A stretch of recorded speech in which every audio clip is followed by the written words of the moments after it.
દર્શક મિત્રો, આપ નિહાળી રહ્યા છો અભિનવ સુરત ન્યૂઝ. જોઈએ આજના મુખ્ય સમાચાર.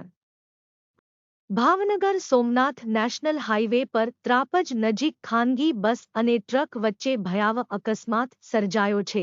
આજે વહેલી સવારે ભાવનગર સોમનાથ હાઈવે પર બંધ પડેલા ડમ્પરની પાછળ ખાનગી બસ અથડાઈ હતી.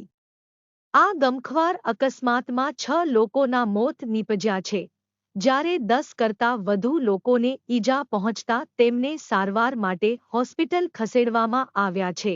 અકસ્માત એટલો ગમખ્વાર છે કે ખાનગી કંપનીની બસનો એક બાજુનો અડધો ભાગનો કચ્ચરઘાણ વળી ગયો છે.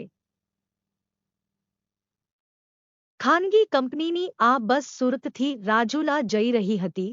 વહેલી સવારે ત્રાપજ બાયપાસ પર બસ ડમ્પર પાછળ ઘૂસી ગઈ હતી, જેમાં 6 લોકોના કમકમાટીભર્યા મોત નીપજ્યા છે.